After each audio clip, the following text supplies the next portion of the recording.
Learn how to swing the driver correctly with the secret only good players use, and that is getting their golf stance in a position that allows them to swing the driver correctly for longer, straighter drives. This system is simple, you can all apply it, and you will start hitting better drives today.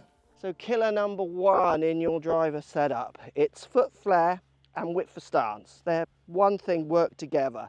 So what the pattern I see with lots of golfers, quite a narrow stance, never really wide enough. You don't see many over wide driver stances with amateurs. Common pattern is a little too narrow or a lot too narrow.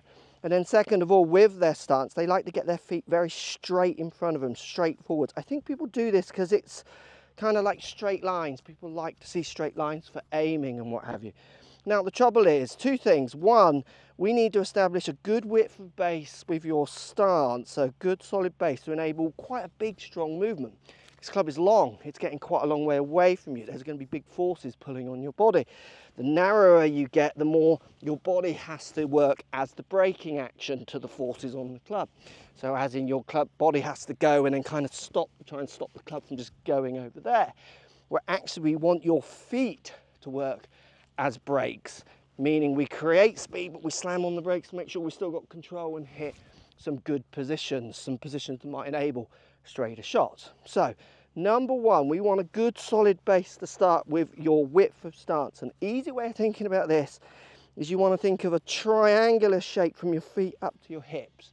So see how my feet are slightly wider than my hips. This is going to give me a good base for my hips to sit inside my feet, allowing them to sway, turn, recenter, sway, turn, almost recenter a little bit on the way through as well, subject to other people back up. Where if I have my legs kind of in line with my hips, there's no real brakes, nothing stops me from very much swaying and rotating this way kind of actions. So number one, we want a good solid width of stance, get that triangular shape. Now with that width of stance, let's get some foot flare going on. So many of you are very straight with your feet. The problem with this is it doesn't allow you to use the ground in a very solid way. So on the backswing, I'm trying to turn my feet basically clockwise in the ground. They're trying to turn very quickly this way, which again acts as a brake of me going this way and allows that club to rotate up to the top. But having your feet quite straight doesn't allow this. It allows people more to rock over their feet. So let's get your lead foot turned out 15, 20 degrees or so turned out. Trail foot turned out around 10 degrees, a little bit less than your lead, but still turned out. This is going to allow you to feel like you can turn. See how my feet are actually moving in the ground here, clockwise with your feet to start, to work as that braking action to control pelvis, in turn shoulders, arms, and in turn where the club path goes. Let's get rid of straight feet, narrow feet. That's not helping. Set up killer number two. This is so common. So we've got our feet in a better position, good width of stance, good foot flare. But you see the driver stretch. People like to really stretch out with their driver. So hands really pushing out. It's a long club. They feel like they have to kind of create room to stretch out. This is horrible for lifts and drop kind of swings, which throw the club on awful paths, often down into the ball and left, for getting those horrible slice shots that none of you want. So what I want you to do, simple checkpoint with your hands, is when I set myself up, good width for stance, bit of foot flare, not too much reach, the middle of my hands, so just at the top of my thumb here, so where my two hands join, that's basically just inside, or just, sorry, outside of my toe line here. So as I look down from my perspective, the middle of my hands, so about here, middle of my two hands, just in front of my toe line, it's literally there. So if you're someone who's finding that your toe line is here and your hands are kind of out here reaching, where I look down here now, my hands are kind of over in this area, you are stretching. So if you're struggling to strike, you've got no consistency with your driver, this is something that you need to be checking.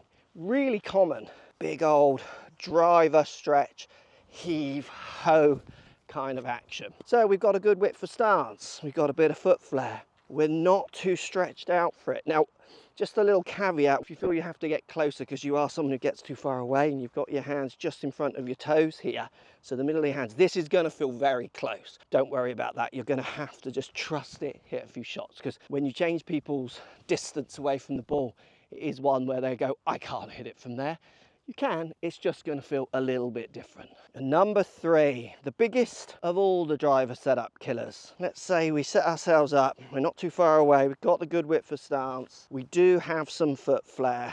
Now, the big reach this way. See this so often where the hands want to come kind of down on top of the club, your shoulder wants to go down and forward, creating these kind of sways, big pelvis turns and tilts, where golfers move out this way and then they come into the downswing, the pelvis too low.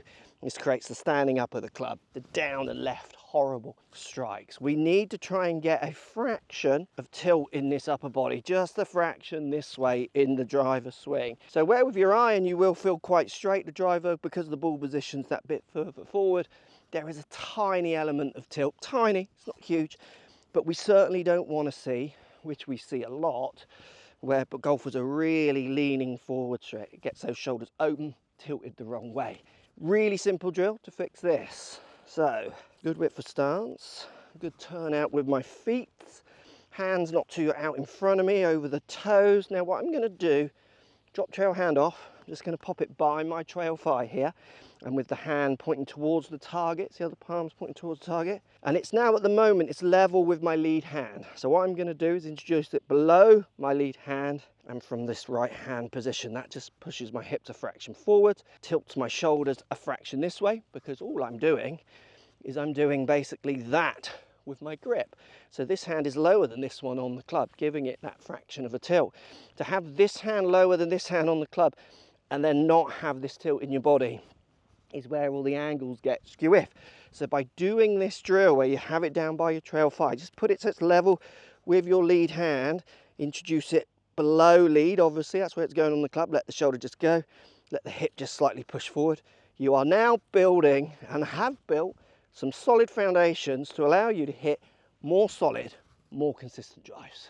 Now all this leads for you to do is to build some kind of system, some pre-shot routine to make this work. So for me, what I'm going to do is I'm going to do my feet, then hands is what I find works for me. So feet shoulder width, or my feet inside outside of hip line, good foot flare, and then I've got those hands as I peer down just in the right spot here. Now I'm ready to go. I'm just going to drop this hand off last, put this on as my last trigger to hit, and I'm ready to send it. Oh, and I have sent that. Now the best way if you're struggling to get this to repeat is just to do it at home without a ball. So even if you put your hands on first, get them lining in front of your toes, then take your width for stance. If you're like me, that you want to go more with your stance first, so I've only got this hand on, then hands next. Whatever the order is, there isn't a right or wrong here. You've got to get it to work for you. But the thing is that you get it to repeat. And the easiest way to do that is not next time you're out playing. You try it next time you're out playing, but is to get in front of a mirror or in your garden at home and just train, practice, where you can see yourself. You can see you're not too far away. You can see your bits of tilts. And this is going to lead to good practices when you get out here on the golf course. Let me know if this helps. You want to find out how to hit your irons better. This video's got all the information for better, consistent golf strikes with your irons.